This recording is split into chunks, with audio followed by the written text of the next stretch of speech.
And absolutely, I will, after introducing myself, I'm just going to call the names and a few people would just respond. So I'm Michael Torres of Clark County Community Services.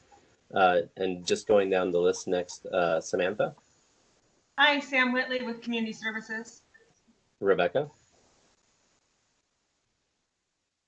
Sorry, Rebecca, Clark County Community Services.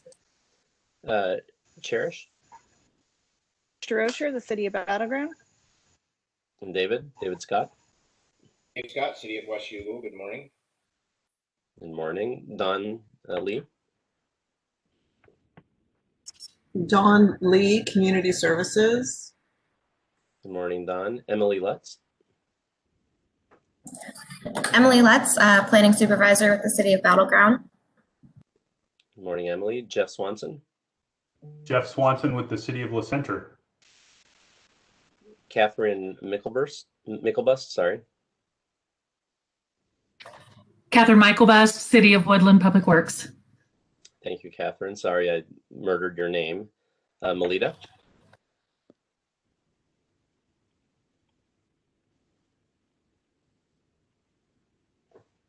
Melita might be muted. That's Melita Mosley with Yakult.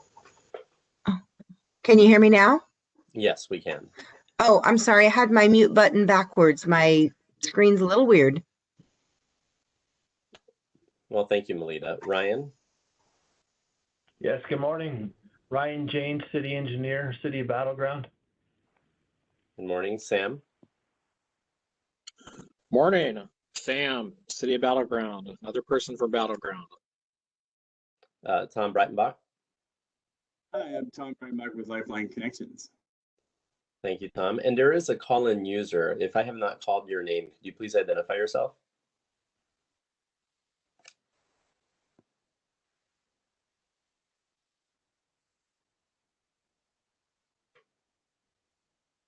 And I see the caller has unmuted. So has everyone already identified themselves? Anyone that has not been called? Okay, well, I believe we have everyone then, Councillor Olson. Great, thank you, Michael.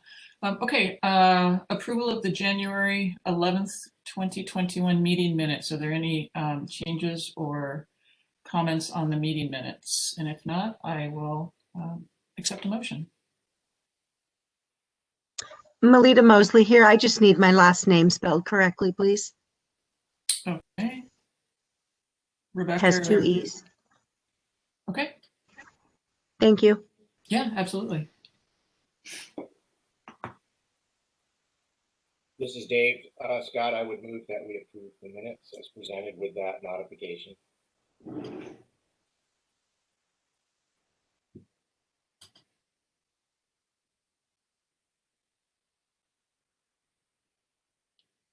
I just need a second.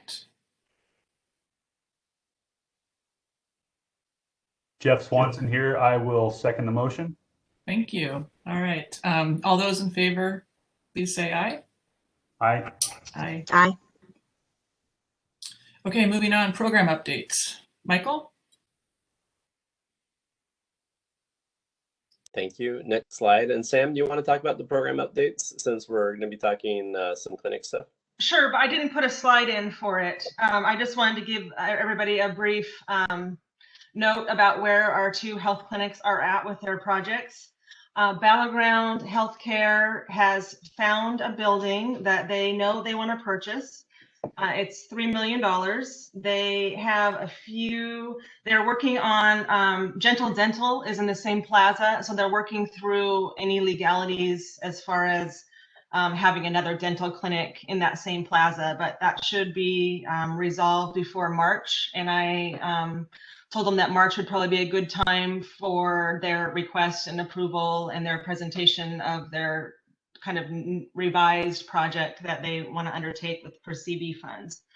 But they could take the full amount that we have and then some. They'll take any amount of money that we could possibly provide towards that project because $3 million is a huge amount for their little clinic. And they're still figuring out where the other 2 million might come from. But I hope to have a firm financial plan and project review for you at the March meeting. And then New Heights Clinic, they are also still working. They just sent me an email that I'll read really quickly. We have an excellent location for the new clinic building near the front of our campus, which would be readily visible from 78th Street and have plenty of adjacent parking. The church is ready to commit that location to New Heights Clinic and will be prepared to move ahead on a new building with the assistance of a grant from your program. However, they cannot give a firm start date until zoning is revised. So they're in the process of seeking the zoning revision for all of the parcels on their campus. The application has been filed, a pre-application conference has been held, various studies have been requested and are underway. They anticipate meeting all of the applicable deadlines for the studies and additional information for their application, and it will be taken up as part of the county's annual review process this October. And then the new zoning category they are seeking would include medical clinics as an allowed use. They are expecting this rezoning request to be approved by the county, and they would have that decision in early 2022. So that'll be a year from now. And internally, we had talked about the possibility of allowing, if the board would allow them to apply for our regular CDBG funds next year for the 2022 CDBG funds, but knowing that they need about $600,000 for the mobile modular building, that's still the plan that they want to go with. And so we would ask that if this board wanted to consider an application for 2022 funds from them and waiving the max application amount of $300,000 so that they could apply for the full $600,000 that they would need for their project. And the board could make that decision along with their other funding decisions for 2022 funding next spring. And just to be clear, we're not asking the board to decide that right now, make that determination. We're just giving you the heads up that because it's so far ahead in the future that the zoning issues will be resolved, it really makes more sense for them to apply for the 2022 funding. And when they do, it may make some sense also to waive the max cap on how much they apply for so that they could get the funding, but we will bring that to you for discussion and decision as we approach that funding cycle. Sam, quick question. Do you know the current zone and the zone they're asking for? They said right now everything is single family zoning. And I don't see in his email what he said the new zoning will be, so I can find that out for you. Okay, okay, thank you.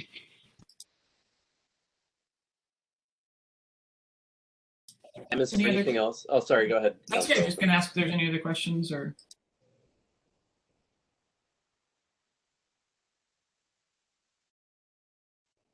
If there are no questions, those are our program updates for this meeting.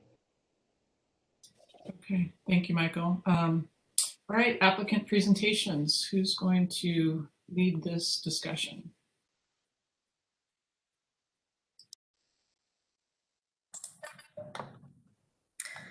So I guess Battleground is up first. I'm gonna share my screen if that's okay. Let's see.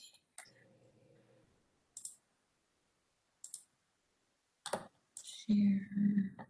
Hey, Emily, just to be clear, we already have your presentation and are ready to go through it. So if you just let us know which slide, to advance the slides, Rebecca will be able to do that. I actually did my presentation in Google Earth instead of PowerPoint. So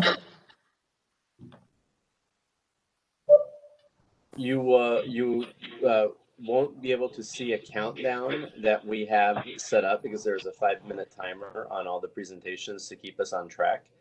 So just heads up, if you'd please have a timer on that. Of course. And hey, Michael, maybe we can give her like a 1 minute. Yep, absolutely. Okay. So I'm Emily Lutz with the City of Battleground. The project we are requesting funding for this year is to increase pedestrian safety for those to walk to Battleground High School. In 2012, a student was hit by a vehicle because there was just lacking pedestrian infrastructure and they were forced to walk into the road. Students that live in the area, they aren't bused to school. They have to walk, bike, or have a parent drive them. So providing sidewalks is really important for safe travel to and from school for students. In 2015, the city was awarded funding through a CDBG grant to do half width improvements for First Street along Parkway and 3rd Avenue. And this did help start building a safer pedestrian walkway along First Street. But if students are walking past 3rd Avenue, they're still forced to walk along the roadway. So for our project this year, we are looking to continue the First Street half-width urban improvements along the north side of First Street between 3rd Avenue and Wooden Creek. And that's this red line right here. So these improvements would consist of curb, gutter, landscaping, a 5-foot sidewalk, stormwater, and road improvements.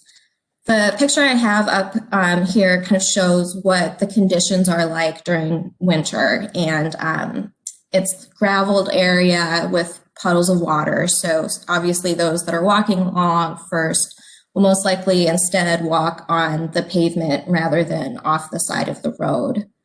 In drier conditions, there is grass and mud to walk along, but not a real great scenario for students walking to and from school. So the project itself is nearly $265,000, and that we are requesting $247,000 for these street improvements. That's really all that I had to show you. So I wanted to spend the rest of the time going over any questions that you all have. Any questions from the board?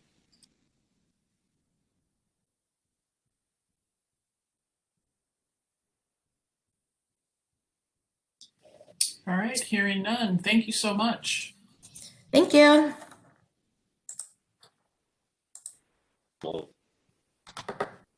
And we're resetting. Okay. All right, Camus, Northeast 2nd Avenue improvements.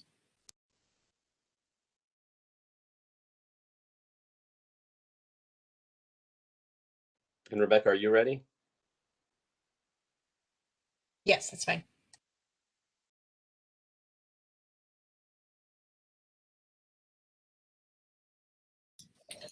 Do we have a representative from Camus here this morning? We do. Jim was having technical issues earlier, so I'm wondering, and I see a little icon on his name that he might be having additional technical issues. I see Alan is also on the call. I'm not sure if Alan might be able to present the information.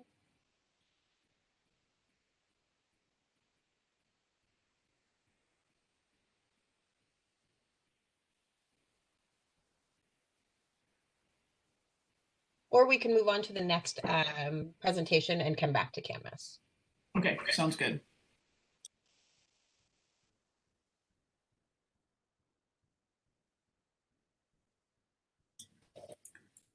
Okay, Washougal Hamlet Park improvements. Okay, this is Dave Scott. Happy to talk to you about our application this year, which is the Washougal Hamlet Park renovations. Next slide, please.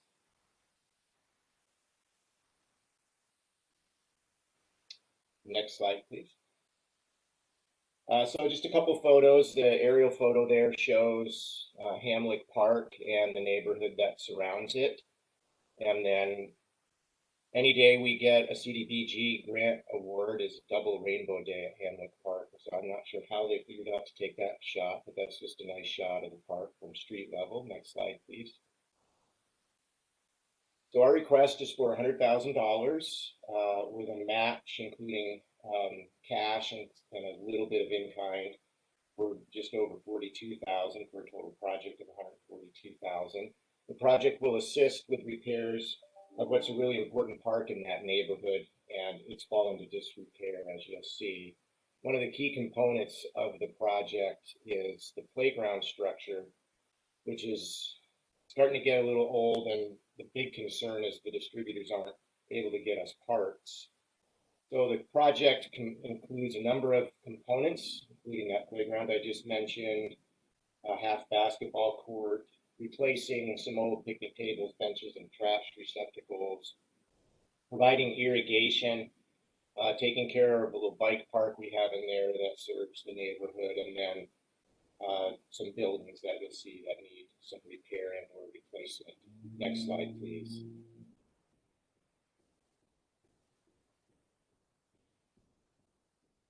Thank you.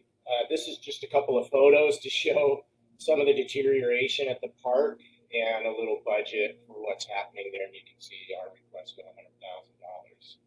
Next slide, please. Photos of the existing deterioration on some of the features of the park that we need to take care of. Next slide, please.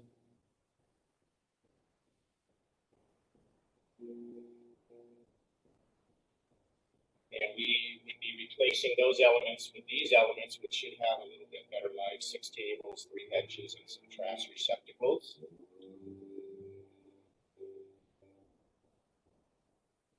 Some of the buildings that are deteriorating, you can see they're in pretty bad shape out of the park. So these need to be fixed up, replaced, repaired. Next slide, please. There's a dugout near this ball field, similar issues there. You can see the deterioration. Next slide, please. The playground that I mentioned, it's about 23 years old. You can see there's more than one bracket that's broken, basically. There's paint and enamel coming off of some of the components. Things are rusting, cracking, separating, and they're just it's really exceeded its useful life. We need to retire this playground, can't get parts. That's one of the biggest things for the project. Next slide, please. And we hope to replace it with something that would look like one of these. These may look familiar to you for those that have been able to develop some playgrounds more recently. And it's $90,000, the bulk of the project. Then we're hoping to do a half basketball court. Jeff was kind enough to let us into his backyard to take that photo of the full court, just to give you an idea of what potentially this might look like. I'm just kidding, Jeff, but this is where he dunks the ball. Next slide, please. So a little bit about the park. It's located in a low-income census tract, of course. It's got families located all around it. What we really like about this project is that there's quite a bit of multifamily dwelling happening nearby, including something that might sound familiar to you. That's our Gateway Garden Apartments. That's a HUD facility. It's operated by Reach Community Development. They're an applicant this year, I believe. There's a couple manufactured home parks nearby, and we've made investments before in this neighborhood, which are shown on the next slide. So another aerial view, you see the park in the lower right in green, the Gateway Garden Apartments, which is a HUD facility. Reach Community Development is shown there in the red. And then you may recall over the last 10 years-ish, we've made sidewalk investments, and those are shown in yellow. And now we have continuous sidewalks from that shopping center with a grocery store all the way down into the neighborhood, all the way to those apartments and this park. And that's it. Do you have any questions?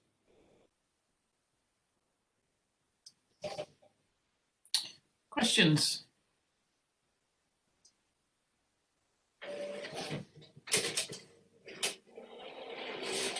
All right. Well, thanks, Dave. Thank you. Dave, I won't dunk on you next time we play basketball. All right. I appreciate the kindness, Jeff. I've heard word from Camus, and Alan is able to do their presentation, so I'm going to go back to theirs. Okay, great, thank you.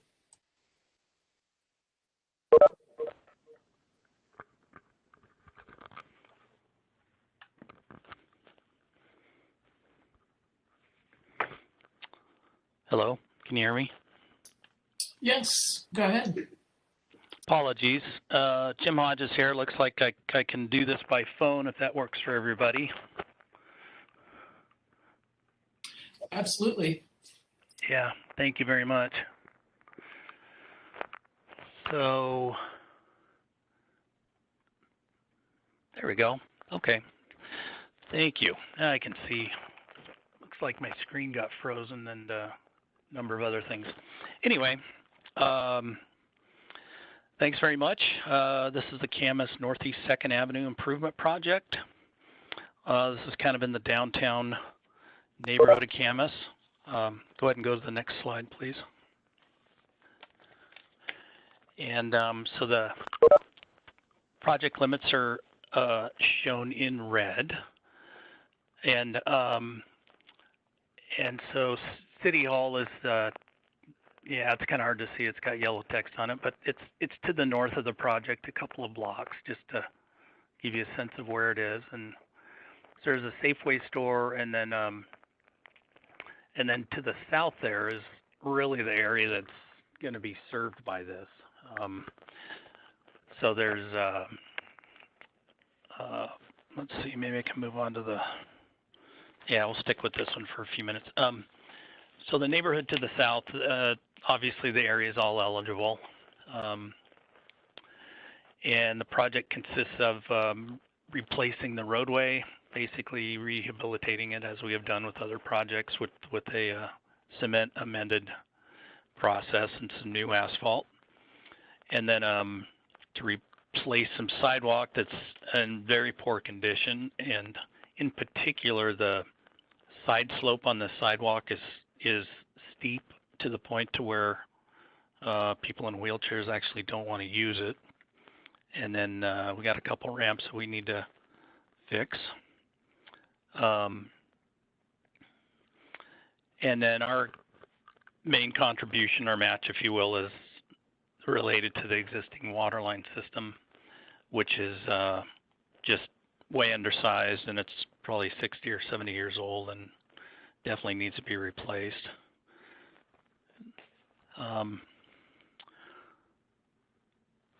So just a few words about the neighborhood. There are a number of larger homes down there, but in pretty much every case, they've been converted to apartments.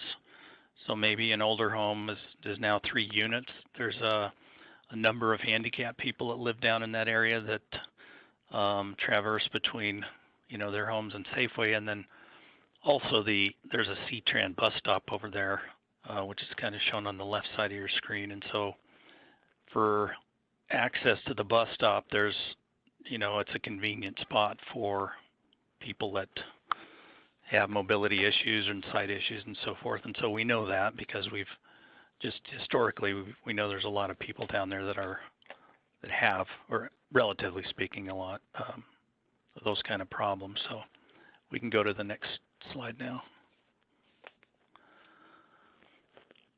Okay, so this is generally kind of a recap of what I just mentioned. It's got talks about the improvements we're planning to do, why it's important, talked about the water, and why should it receive funding? Well, we can't do the improvements without a grant. Yeah, as I mentioned before, there's a number of people down there that have some impairments. So go ahead and move to the next slide. So we're asking for 170. Total project is 228. Our match is about 25%. Go to the next slide, please. And so here's just some pictures that show the condition of the existing road. It's obviously in very poor condition. And then the lower left, it's the sidewalk that I had noticed before. There's there's some neighboring ramps and stuff that have some significant problems, but if you look at the sidewalk, you'll see the slope from right to left is pretty severe.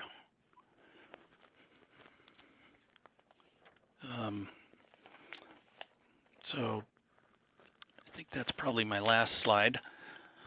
I'll stop there, ask if there's any questions. Are there any questions?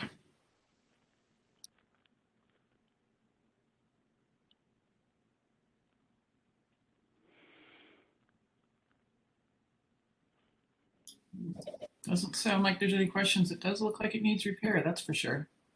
Yeah. Yeah. Okay. All right, go ahead. Yeah, no, I was just going to say thanks, everyone. Yeah, thank you.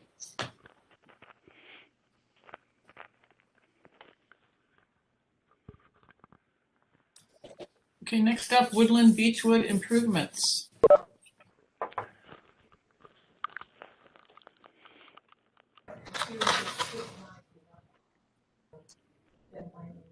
This is Catherine Michael Best with City of Woodland Public Works.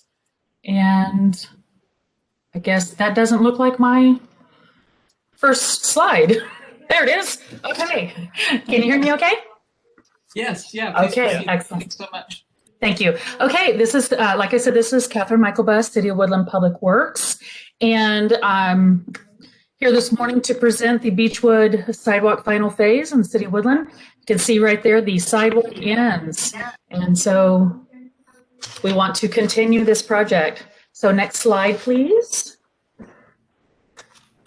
The City of Woodland is proposing to install the remaining approximately 800 linear feet of sidewalk and the final 1D ADA ramp along Beechwood Street. The project will include a lot of utility coordination, 8 driveway transitions, curb and gutter repair is needed, large tree and shrub removal. I mention these things because, as you can see, you saw in the last picture, in this picture, there is quite a bit of those things, trees, shrubs, utilities, and it is an older, probably about a 50-year-old neighborhood, and it's a wide street with parking on both sides.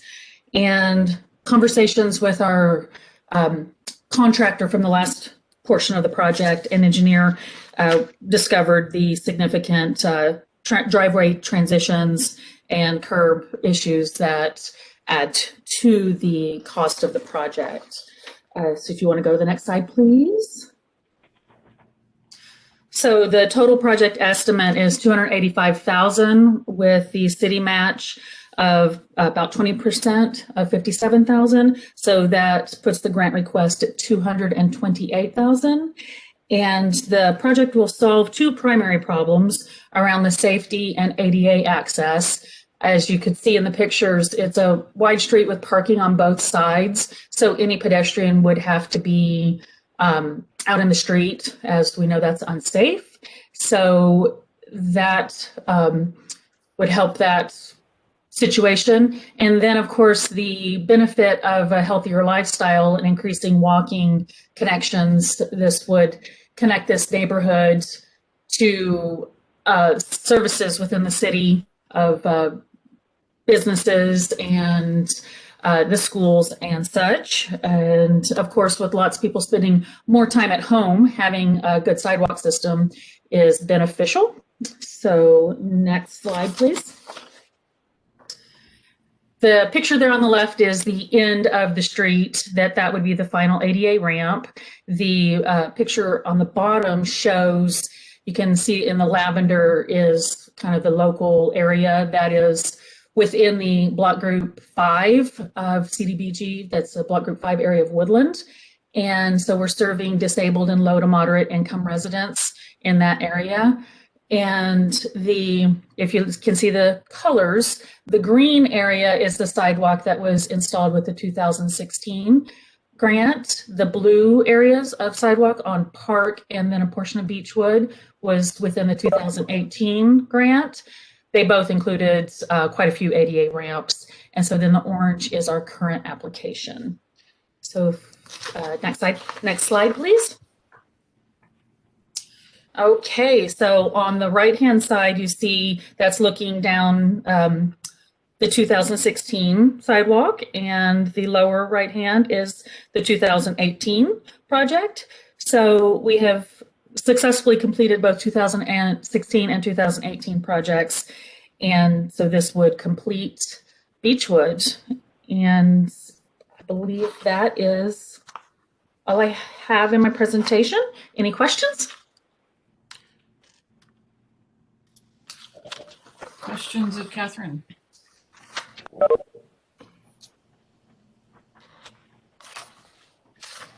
All right, I don't hear any. Thank you so much for your time and presentation.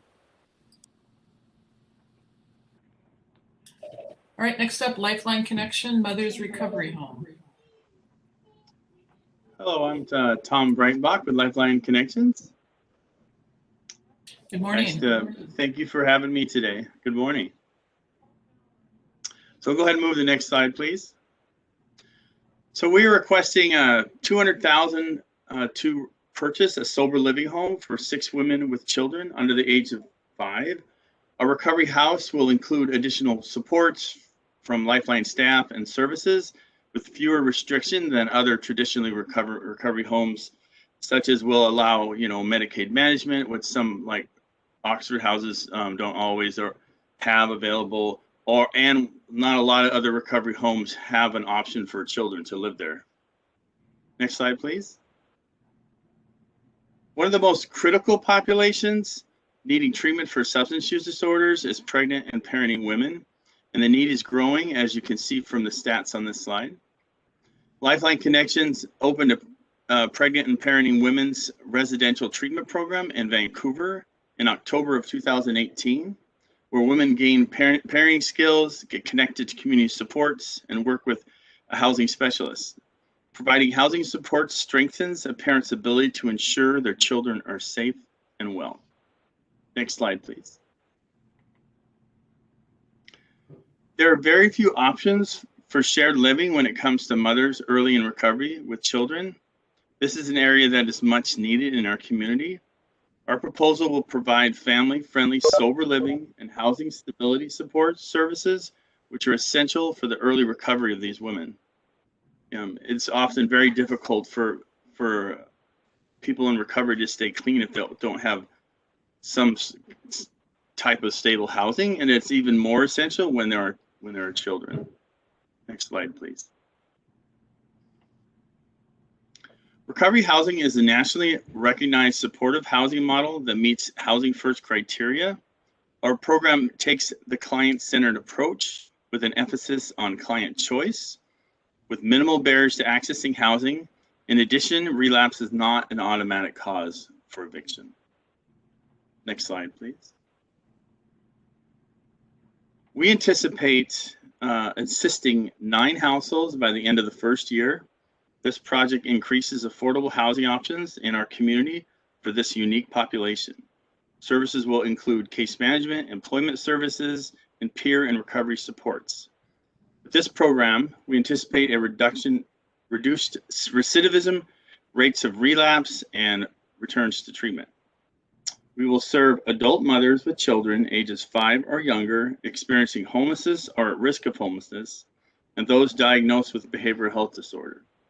The majority of women will be very low income, and nearly half will be victims of domestic violence. We anticipate a total real estate value of approximately $475,000, with $50,000 in renovation costs and $50,000 in staffing and project management operation costs.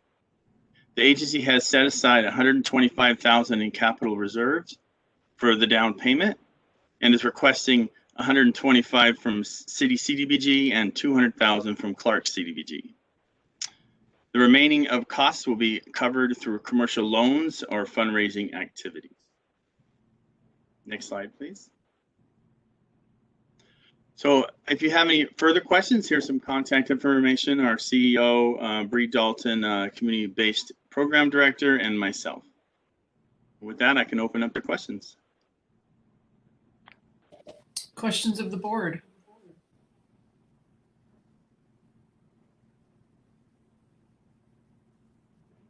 Okay, I don't hear any. Thank you so much for your time. Yes, thank you for having me.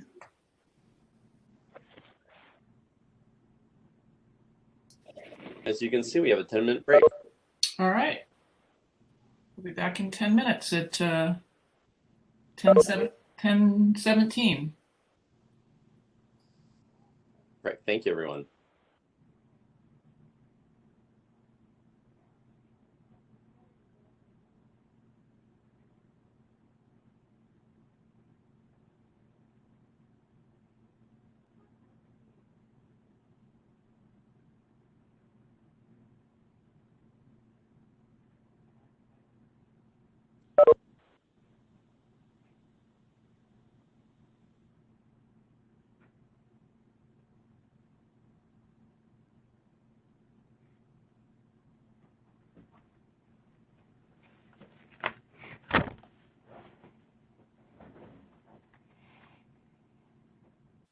The housing construction project of Second Step. And then Fred, if you're able to do that, and Tim Foley, if you are able and ready to go through your presentation, we can move forward with that.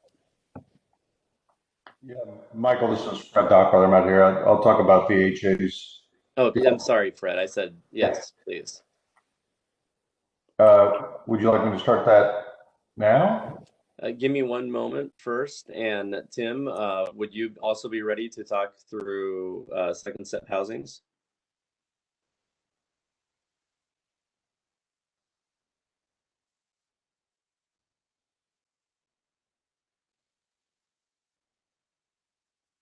All right, I'm not seeing any change in mute button from Tim Foley. He might have stepped away since he's not expecting. Fred, if it's okay with you. Oh, go ahead. I'm sorry. I was away from my desk. I just sat back down. Oh, hey, Tim. Hi. So we are way ahead of schedule, obviously, and we're contacting some of the other providers to see if they can join us early and go through presentations earlier. Sure. Would you be available? Are you feeling ready to be able to talk to the Second Step? Yeah, absolutely. Okay. So what I would like to do, if it's okay with the Urban County Policy Board, is first have Fred Dockweiler give us his review on the BHA proposal, and then we'll follow that with Tim Foley talking through Second Step. Are there any issues with that from the Urban County Policy Board? Michael, I think that's a good plan. So let's proceed. Okay, thank you. So Fred, go ahead. Thanks, Michael. Good morning, everyone. So this is Fred Dockweiler, and I reviewed Vancouver Housing Authority's application for $300,000 request in home funds to be matched by a little over $3 million of their own funding towards the development and construction of an 80-unit project in Battleground. This project will contain a mix of studio, 1, 2, and 3 bedroom units that will target 60% AMI residents, and obviously the larger end of the unit size will be targeted towards families. The home funds will show local support for a future bond and tax credit allocation that VHA will submit early next year, as well as housing trust fund monies that they're going to submit an application for later in 2021. There's a demonstrated need up in Battleground. VHA currently has the Mill Creek Apartment Projects, which is a 50-unit project just north of this site in Battleground that has a mix of varying large units, but also some subsidies. And there's a long wait list for a project as the one that they're proposing. In my review, obviously VHA has a long history of developing projects similar to the one in this application. Everything, checked out there, targeting, current 60% AMI rents in their application. And this project was previously approved as a what I'll call an independent living site, and they're going to step into the shoes of that developer. So it's a good location. Appears to be a great project, and you know, certainly the VHA has the capacity to operate it once completed. So that's the crux of my presentation. Happy to answer any questions or expand upon any of the points I touched on. Any questions?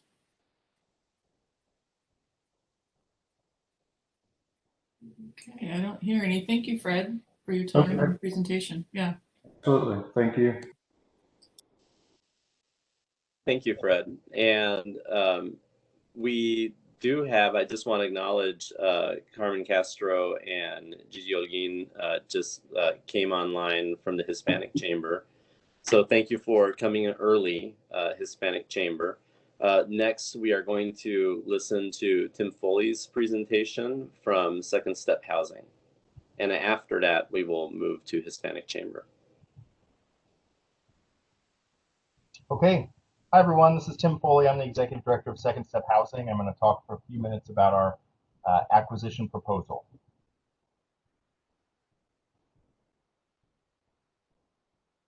So thank you for giving me some time today. We can skip ahead to the next slide. A little bit about Second Step Housing. Established in 1995, we currently own over 100 units, deeply affordable here in Clark County. About 3/4 of our units are designated for people and families escaping homelessness. Today we're housing over 200 people. So I think of us as being small but mighty. We're focused on our mission as being a low barrier, mission-based landlord. And the circumstances that are common to our residents, as you might expect, are folks living with disabilities, recovering from substance use disorders, fleeing domestic violence, and living with low fixed incomes. Next slide, please. We're also a CHODO, you've probably heard that before, Community Housing Development Organization. This means that at least 30% of our board of directors live in low-income neighborhoods, and this brings a local and authentic voice to the work that we do and represents our residents well. So we're committed to keeping this designation into the future because it's part of who we are, in my opinion. Next slide, please. So our properties, right now we have 55 of our units are in 2 mid-size LIHTC or tax credit properties. The other 50 units are in 13 properties known as scattered sites. So these are small duplexes, triplexes around town.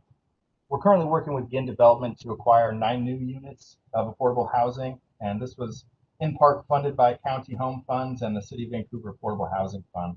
This should be ready in April or May, so we're excited to bring those units online.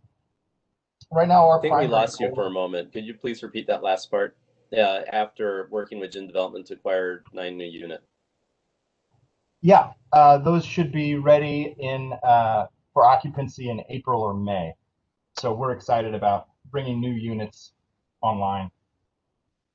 And right now, our primary goal is to add as many affordable units to the local housing stock as possible, as quickly as we can. Next slide, please.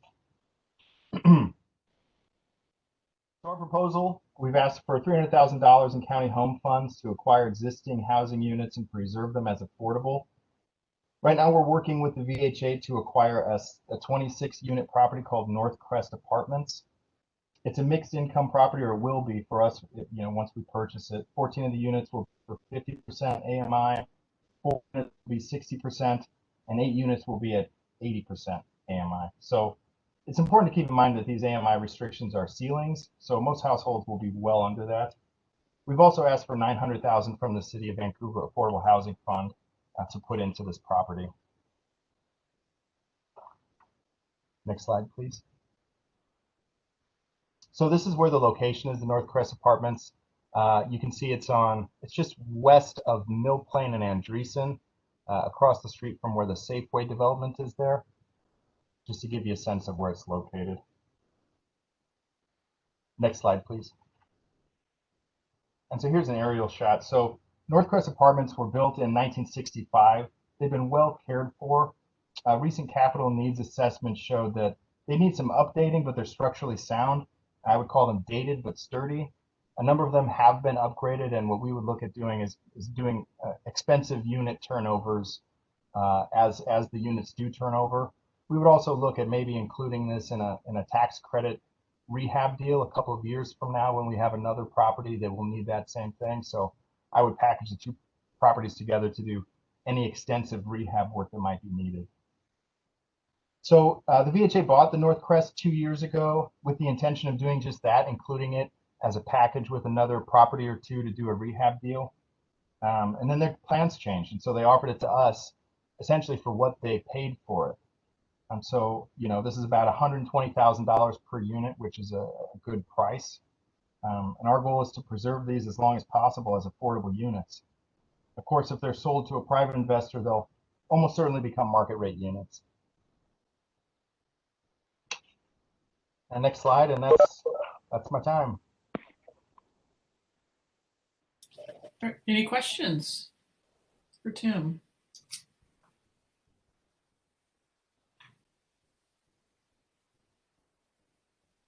All right, it doesn't sound like it. Tim, thank you so much. Thank you, everybody. Yes, thank you, Tim. Thank you for your flexibility. And also, Carmen, thank you to Hispanic Chamber for your flexibility as well.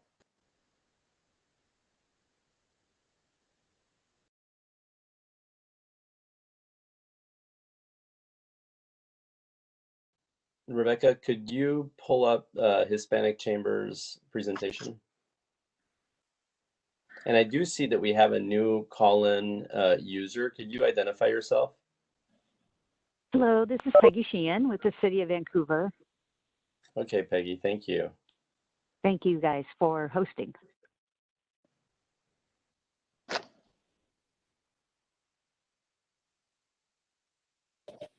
And Okay, are you feeling ready? I'm ready. Okay, well, if you don't mind, go ahead and start, and whenever you need a new slide, just verbalize it, and Rebecca will move the slide forward. Very good. Thank you so much. Good morning, everybody. I'm Carmen Castro, the Executive Director for the Hispanic Metropolitan Chamber, and today with me is Gigi Holguin.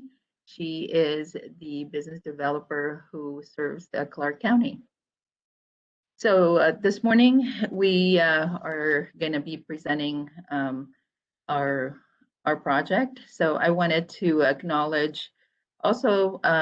Let's go to the next slide. We have grown our board, showing more Clark County board members. We grew from 3 to 4. And we have Elizabeth Gomez from Bridge City Contracting, Monica Fowler from C-Tran, James Bennett from US Bank, and Ed Hamilton from Country Financial, who's also LULAC's president for Southwest Washington. And the Hispanic Chamber was established in 1994. So we are the oldest provider in the region for technical assistance, both bilingual and bicultural. Next slide. And our approach has been, since inception, providing technical business assistance, scholarships, leadership development. So there's a three-pronged approach to grow prosperity in our Latino community. Next slide. And we target increasing income for businesses, wealth creation, job creation. Of course, that is not possible if we don't grow our pipeline, and that's why we have a scholarship program for Latino students. And also we nurture the emerging leaders through our leadership program. And as we know, the Latino community is lagging behind the general population at this moment and for quite a long time. Next slide. Back to our program, our scholarship program, which also favors Latino students in Clark County. We have distributed over 2.6 million scholarships throughout the region. Next slide. For Clark County, we have been providing bicultural and bilingual services since 2018. And we have over 18 years of experience providing technical assistance in Oregon and Washington. Next slide. And the CDBG funds go towards supporting the bilingual bicultural services with all of these features that you see here: needs assessment, market research, financial management, so on, classes, which are very important for education, and basically to help folks navigate through different requirements. Next slide. So here I wanted to showcase one of the businesses that Gigi Alguin has been helping, and this is Family Care Cleaning. And it has for the owner is Eva Gutierrez, and we have helped Eva with licensing a business plan. Eva had some unpleasant experiences because she wasn't able to express her services, and there were some misunderstandings. And therefore, it was critical for her to be a viable business, to be able to communicate properly. And she was helped with an invoice template in order to best explain her services, but also needed support with financial and literacy education. And now with COVID, resource navigation. So she's quite a success story because since the help she has received, she has continued to be viable and is in business. And I also wanted to showcase Julio Andres Francisco with Quality Building Services. Gigi has helped them with also financial literacy, website content, because with COVID, if the businesses are not visible online, it's hard for them to continue to gain additional business or simply survive. Next slide. Oh, yeah, sorry about that. So Clark County, we have several partners that have been supportive that we've collaborated with in the community, and these are some of the folks that we have relied on. Finally, our COVID response, we have provided resource navigation to all businesses, assistance with grants and loans so people could access capital to keep their doors open, structuring their business plan, and workshops specific to what they could do in order to be continue to be in business, pivoting to more digital ways to providing services. And of course, with Clark County, we provided PPE to all the businesses that we served. So in a nutshell, this is our program, and we are very proud to be partnering with with Clark County. I need more coffee today, but thank you so much for your support, and we hope to have it ongoing. Thank you. Any questions?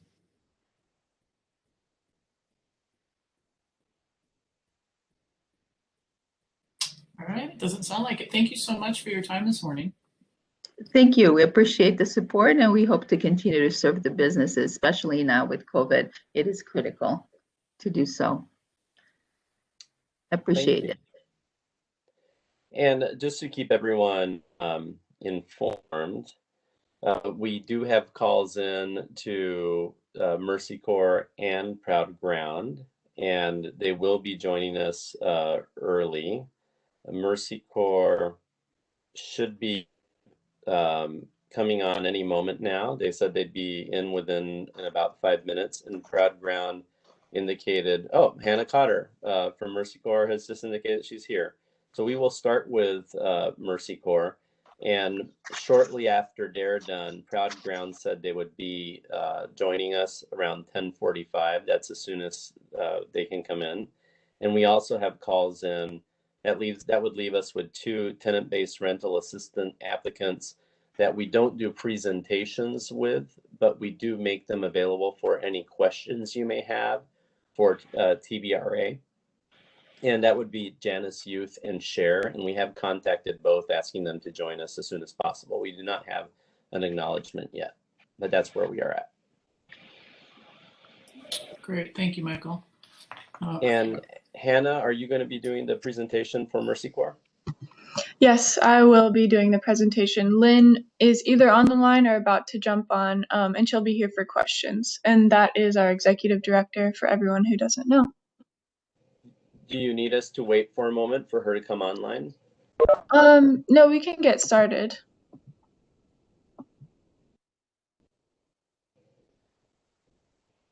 Okay, so just go ahead through the presentation, and when you need the next slide, just verbalize it, and Rebecca will move it forward. All right, ready for the next slide then.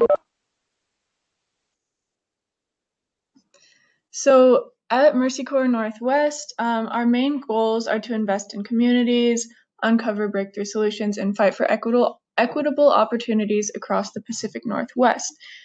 Here in Southwest Washington and Clark County, we do that by focusing on small business and helping entrepreneurs, especially low-income entrepreneurs, get the skills and access to capital they need in order to successfully start or grow their business. Next slide, please. These are a couple of our statistics that show the effectiveness and of the programs we offer and how useful they are. So 96% are still in business 18 months later. That's a lot higher than most startups. All right, next slide, please.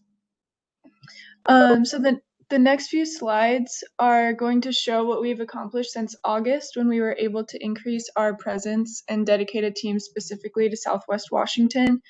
But this is in addition to the online offerings we are offering through our Portland office right now and the Women's Business Center. And those have been very well attended by Clark County residents through outreach and existing clients as well. So next slide, please. This has been the emergency grant program has been our main project so far. It was a really great joint program between the county and the city, where overall 249 businesses received over $1 million in grants. A lot of that money, as you can see, was directly from Clark County CDBG and CARES Act funds. We used a needs assessment, and 73% of grantees represented minority, female, or veteran-owned businesses. Next slide, please. And then also thanks to Clark County, we were able to provide 55 businesses with over $16,000 of PPE, along with over 1,000 reusable masks donated from Cotopaxi. So this was our truck of supplies and the stand that we used. Next slide, please. And these are our proposed activities. Next slide. So first, we have our ongoing lending program. We offer loans between $500 and $50,000. And we also have a fund for people without social security numbers and only ITINs. And that's separate from the SBA funds, which doesn't allow that. Next slide. So these are our education activities. We have a number. These are just an example, but we have seminars like Master Your Credit, where people receive one-on-one counseling after a group seminar and look at their credit report and walk away with an action plan. We have 6 week courses like computer education and rebuilding your foundations for businesses recovering from COVID. Next slide, please. Then we also are having access to new markets. It's a proposed activity, and we are hoping to get booths at the local farmers market. We have one at Portland Saturday Market, and we have a holiday market at Mercy Corps. And then a showcase would essentially be a market that we put on directly, just one time. Next slide, please. We also want to strive for equitable access. Oh, back one, please. And we offer all of our group courses in Spanish. We will offer childcare at our 6-week-long courses. And we also offer language support in Arabic, Russian, and Spanish. So next slide. And then the last proposed activity is our IDA Match Savings Grant Program. This is a really successful program that we have used in other areas with CDBG funds, where clients save $500 over a 6-month period, and then that is matched by a $4,000 grant. During this time, they receive training, they submit a business plan, and they get all licensing they might need. In the end, they walk away with $4,500 to use to build assets. They have built a relationship with banks, because those who have been previously blacklisted by the check systems now have opened a custodial account with Mercy Corps and are reestablishing that relationship with our partners. And then once they finish, they are also able to access our credit builder loans. And that means that any credit score or income requirement is waived. So that's our whole program. You can go, this slide shows our, if you go back one before the question slide, we can leave that up if anyone is interested in the budget proposal. But this is the outline. So thank you all. Any questions?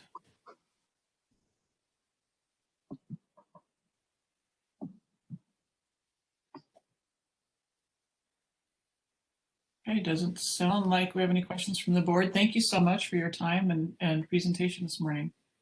Thank you. Yes, thank you. And thank you for your flexibility as well. Actually, at this point, thank you everyone for flexibility. I do see Katie Ulrich from Proud Ground is in. Katie, are you ready to present for Proud Ground? I am. Can you hear me?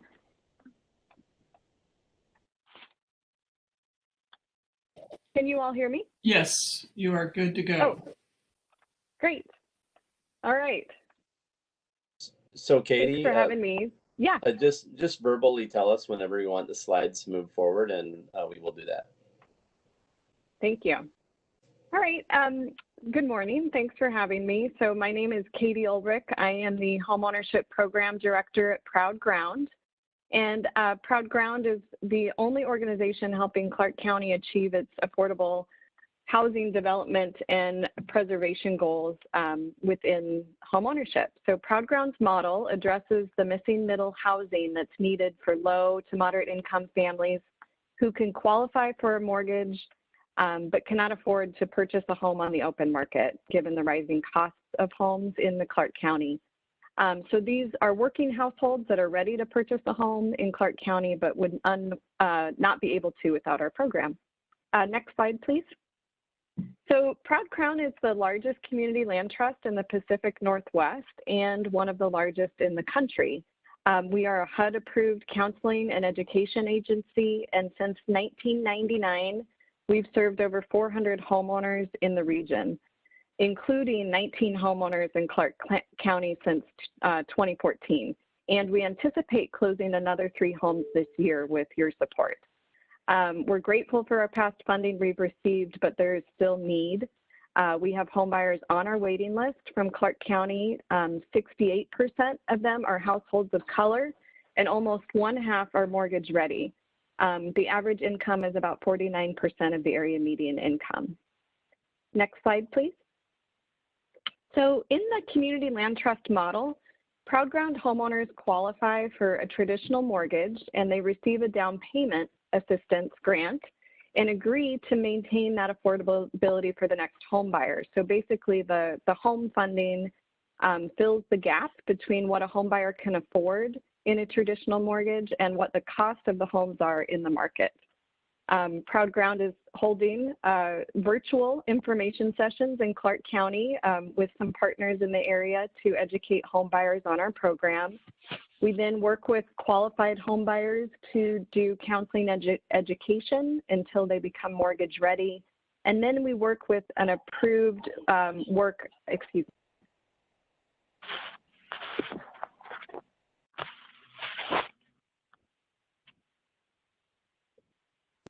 Sorry, I've got homeschool happening.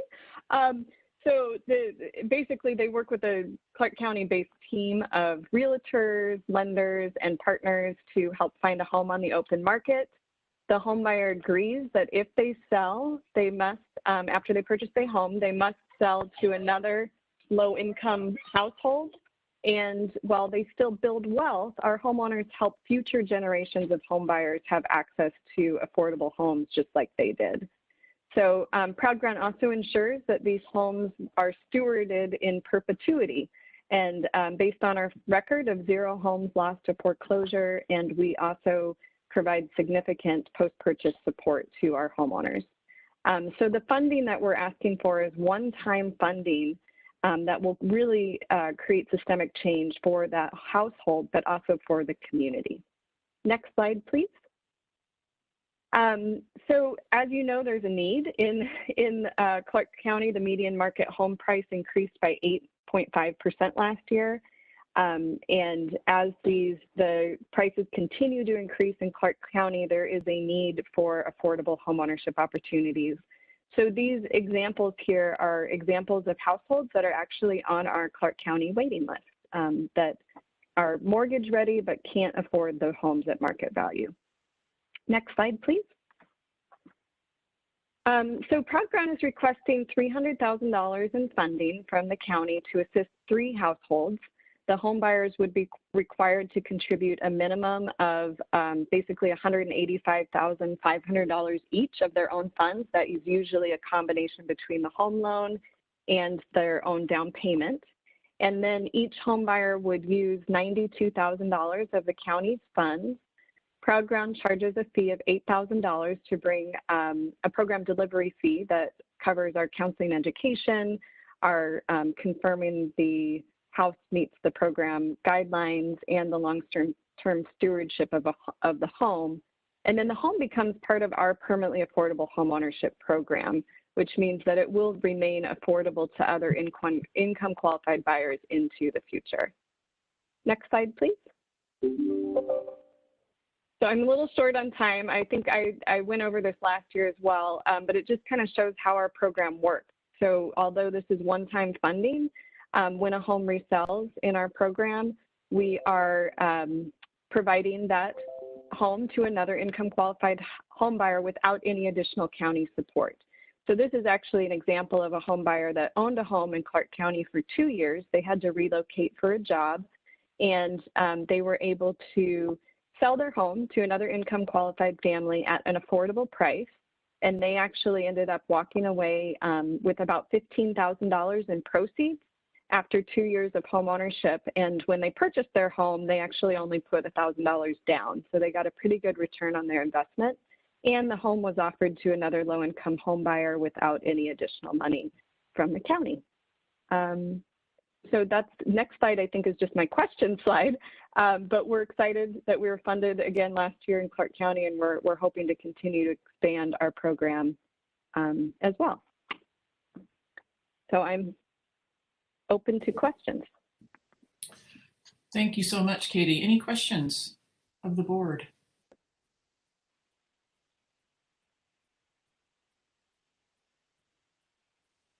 All right, doesn't sound like it. Thank you so much for your time, and again, your flexibility this morning.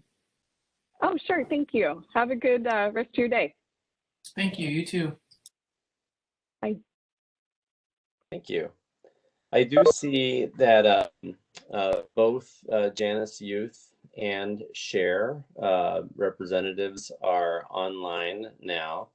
And you know, if you recall, we no longer do presentations for tenant-based rental assistance programs. We do make people available, program staff from those organizations available to answer any questions. So starting with Janus Youth, I see Dennis Morrow, you're on now. Thank you for your flexibility and coming in early. Excuse me, can you hear me? Yes, yeah, I can hear you. I'm a backup, and I called Scott, and I'd rather wait until he gets here because he's the primary program director. He's trying to get to a location he can talk right away. Oh, okay, gotcha. In that case, I do see Amy Reynolds and Talia both on board.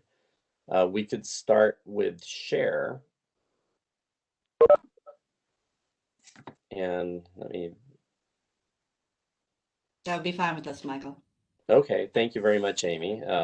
So why don't we do that? Let's start with about 5 minutes of question and answer time, if there are questions for Share regarding your tenant-based rental assistance program. So Amy Reynolds, Deputy Director would Share, and Talia, who's the program staff for TBRA.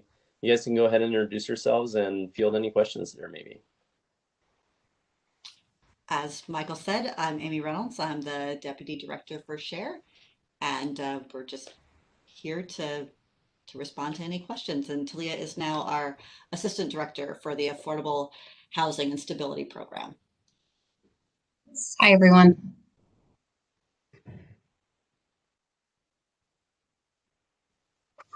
Melita here from town of Yakult. I have a question for Cher. With everything that's been going on in the last year, a lot of people losing jobs and whatnot, can you tell us a little bit about the activities of Cher in the last year? Absolutely. We've certainly seen an increase in people who are outside and experiencing homelessness. We have back in April, we did an expanded shelter at St. Andrews. Usually we shut down the winter hospitality overflow program, and we kept that going for an additional 3 months with the support of the church. We've transitioned our hot meals program from being an indoor dining program to a to-go program, and we've seen about double the amount of meals that we had the previous year. We have, with the county support, we helped to get some money out into the community to be able to keep people in their homes. We accepted about $4 million, with the vast majority of that going to eviction prevention funds that helped keep hundreds of households in their homes from September through the end of this year. So we've been doing a lot to try to keep people housed and try to address the needs of people who have been outside. We also accepted a bunch of masks from CRESA. I think it was about 90,000 masks. So we've been helping to get those out into the community to try to keep people safe and healthy. And this program has continued, of course, during that time. We haven't seen interruption. Well, some of the work has been more remotely. We've continued to provide support to the people who are living in housing, and still do go out to homes if people are experiencing a crisis. Fantastic. I'm glad you were able to have a to-go system on your meal distribution. That's excellent. Yeah, we've, I mean, everybody has had to do a lot of adapting. We had a significant reduction in volunteers, of course, because most of our volunteers are older adults, but we transitioned to having our development staff who had less to do, being the frontline workers for that, which has helped them gain understanding about what we're asking volunteers to do, and they're able to provide more details for that program going forward. So it's all, I mean, it's been good, and yes, we're proud of our ability to be able to adapt, and everybody, of course, would love for COVID to end so we didn't have to do that anymore. Right there with you.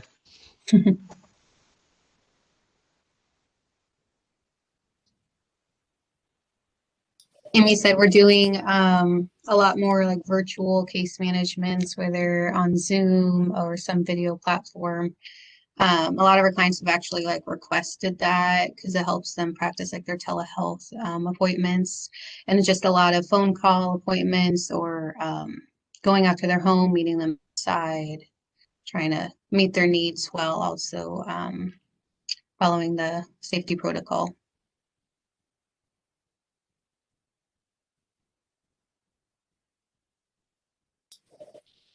Any other questions?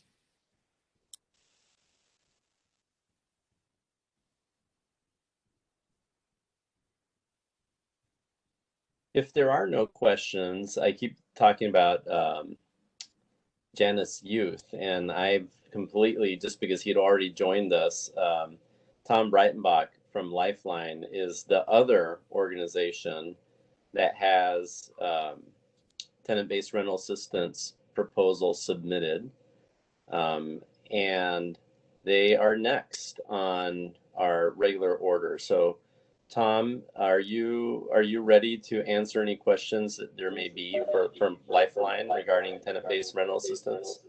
Yes, I'm definitely ready and appreciate the opportunity. Well, thank you again, Amy and Talia. Thank you for your flexibility. If there are no questions, absolutely. If there are no questions from the board for Cher that are remaining, let us move on to Lifeline.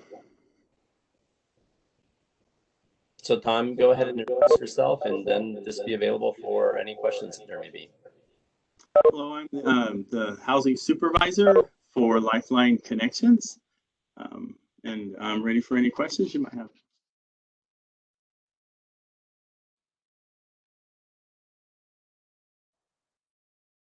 This is Dave. Maybe if you've been listening, maybe you can just give us a rundown of how this last year's gone for you guys. I'm sorry, I couldn't hear. Yeah, there's kind of an echo. Can you just give us a rundown of what it's been like for you this last year? Well, with COVID, it has been a little bit challenging. However, we've taken quite a few steps to try to meet the needs of the clients. We've got phones donated to try and give to some of our clients so they could be able to do telecommuting. A lot of our behavioral health services are all now telecommuting to try and meet that needs. We have developed a COVID response team to try and think of creative ways to best serve our clients and to keep our staff and our clients safe, with a list of protocols that we take. We have noticed it was in housing though, many of our clients have severe behavioral health struggles, and so oftentimes we still have to meet with them at home to help them navigate the technology to be able to access resources. And so we've made ourselves more readily available. By doing that, we've had to actually increase our case management services to help people become more successful on the program. We've watched some of our clients lose or get laid down or get their hours cut, and then they'll go back to work, and then there'll be another wave of corona, and then they'll end up getting laid off again. And then we had one client who went back 3 times and finally got laid off permanently because the restaurant she worked at couldn't stay open. So to help them, we also have an employment service who helps people find employment. So she's kind of hooked up with those services. Hopefully we can help her get her back on track. We do provide virtual case management services to those who are able to. And again, some of them do struggle with the technology, so we're there to assist them with that. So we've been really successful in keeping people housed and helping them work on their goals. And we've been able to spend out our money quite well and start a new contract, and have had some successful graduations from the program.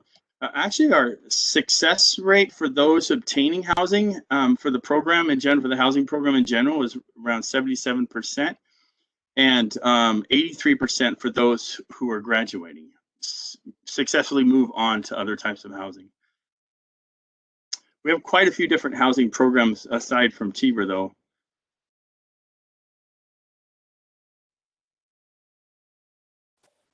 Thank you. You're welcome.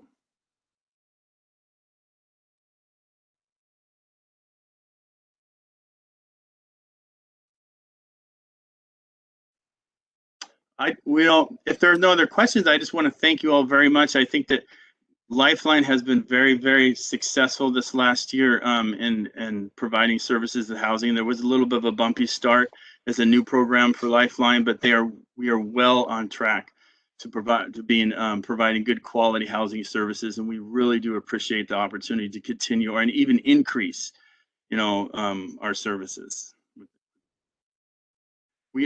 And I think that the benefit of us is that even though clients are not required to participate in behavioral health services, that assistance is readily available if they want to participate. So that's it's easier to collaborate services if our services is what they choose.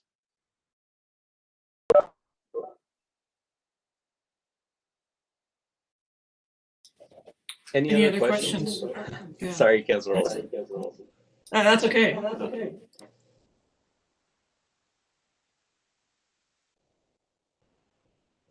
Well, thank you, Tom, very much. Thank you. Thank you for your flexibility again. And our last housing provider for TVRA that's available to answer questions is for Dennis Youth.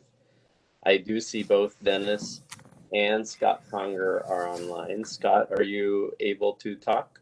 Yes. Yeah, connectivity? Excellent, thank you.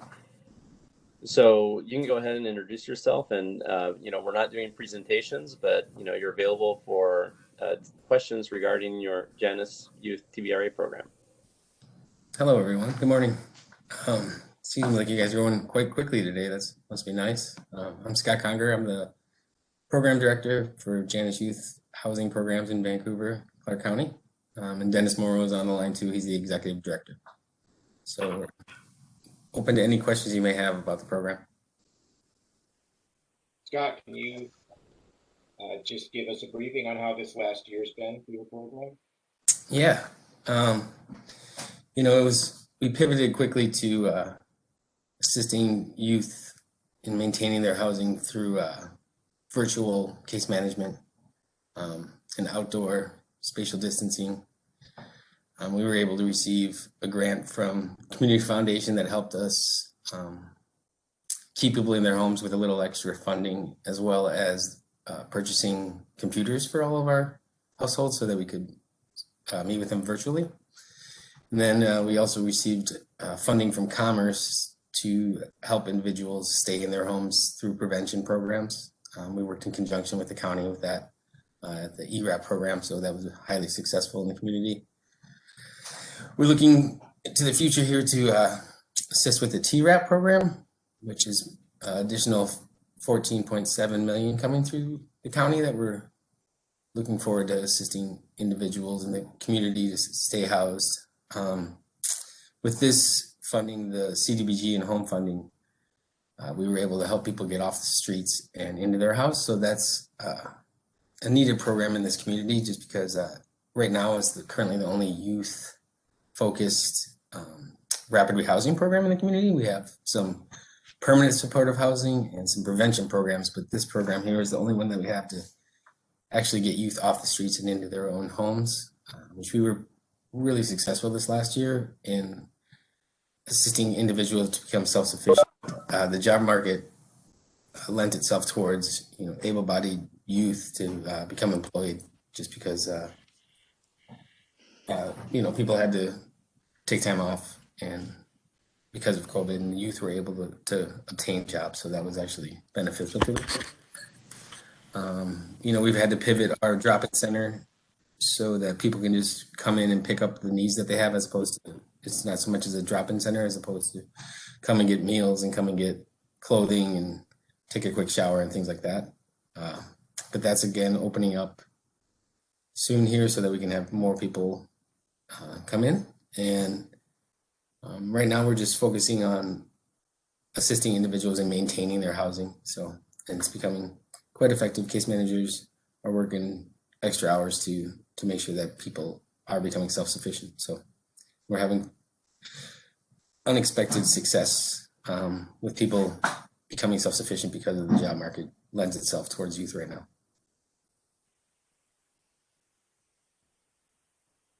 Thank you, Scott. Yeah.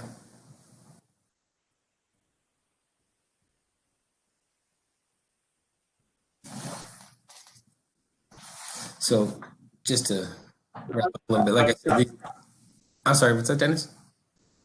Well, I'm just thinking, you're talking about households, but actually some people don't realize that most of those households actually are families with young kids. True. Yeah, many of the youth that we help assist have families themselves. So it's not just individuals, it's families and young kids that we're assisting in maintaining their housing too. Yeah, so we're getting youth off of the street, but we're getting little kids off of the street too.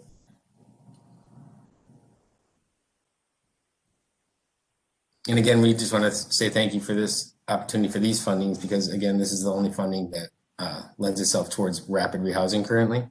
A lot of the money that's coming down through the federal and state and through the county is prevention funding right now. So it's just much needed because people need to stay in their homes. But this is the funding that helps youth and their families get off of the streets and into homes. So we really want to thank you for that.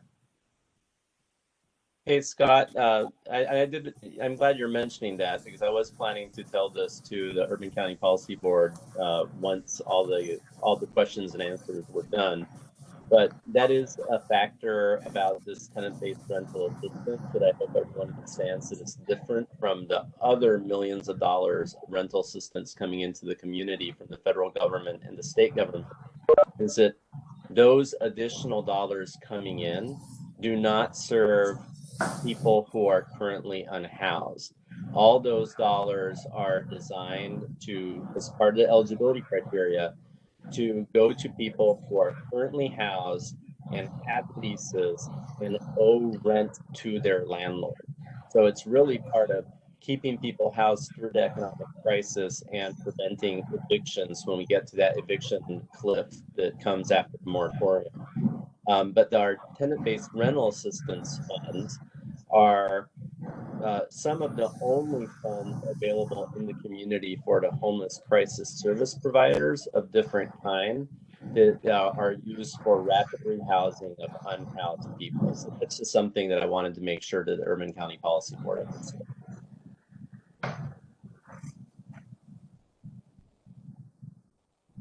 Other questions for Janice Youth?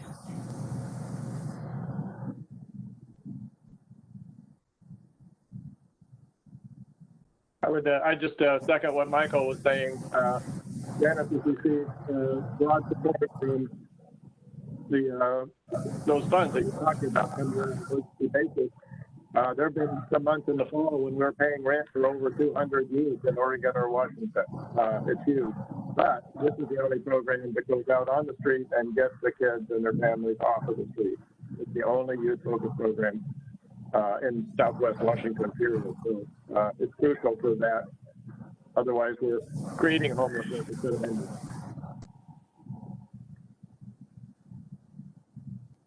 Thank you, Dennis. Any final questions?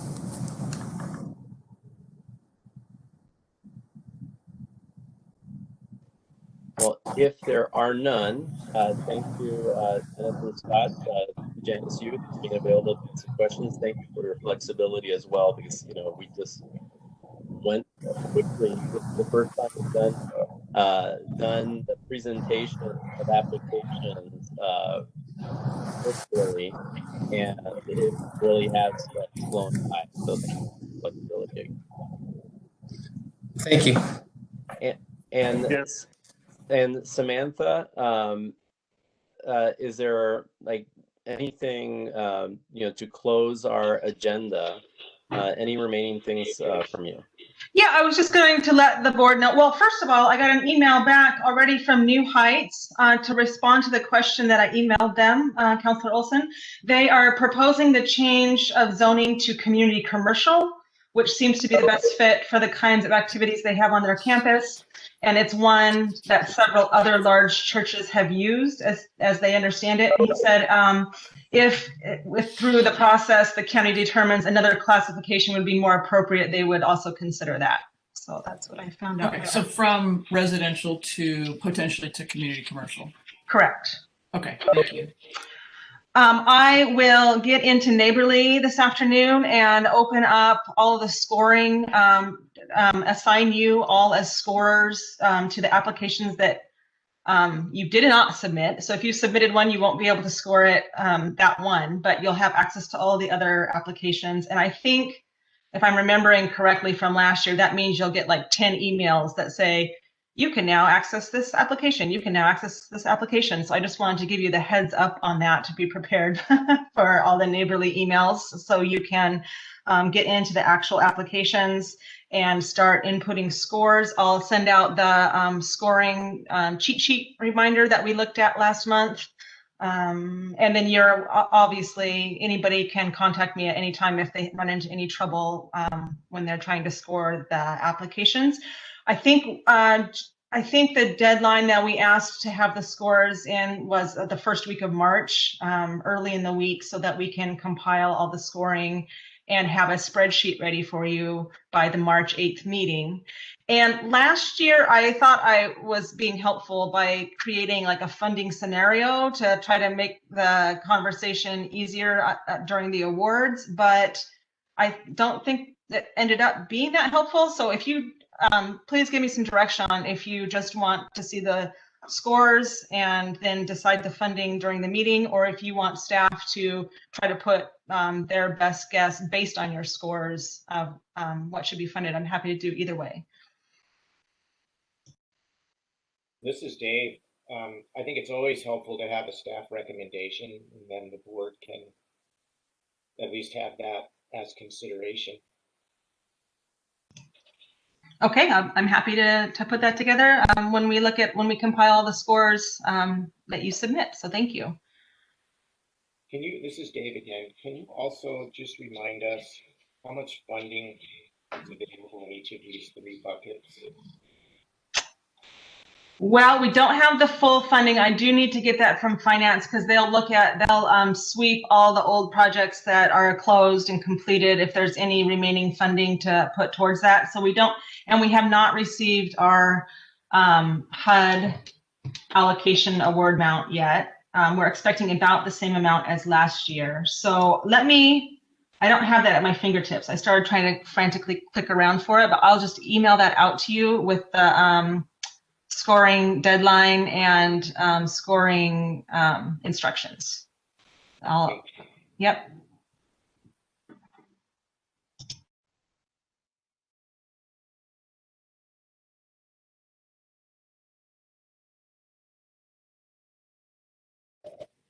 Any final questions as we wrap up the presentations? Thank you for today.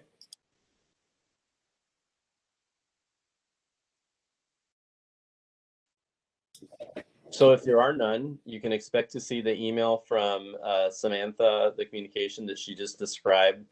Well, you can expect to see a lot of emails from Neighborly as Samantha opens your access to the review and scoring of the different applications. And you're also going to get the note from her with the cheat sheet on how to do it, the estimated, and it's just an estimate of the funding that will be available, which by category to guide you. And when did you say they were due again, Samantha? Just as takeaways? Yeah, I'll email that out too. I think Janet originally said March 1st, but maybe I would say by March 3rd, that's Wednesday before the meeting. If we could get all the scores in by then, that'll give us time to look at everything and put it together. Thank you. And that is all we have, Councilor Olson. All right, thanks, Michael, and thanks, Samantha. And all of you folks, or if anybody's still on the line, thank you for your time and flexibility this morning with your presentations. We appreciate it. And we will take our time and review them carefully. Any other items or comments from the board before we adjourn? Melita here. I just want to say the presentations were fantastic and informative. And again, I appreciate being part of the process.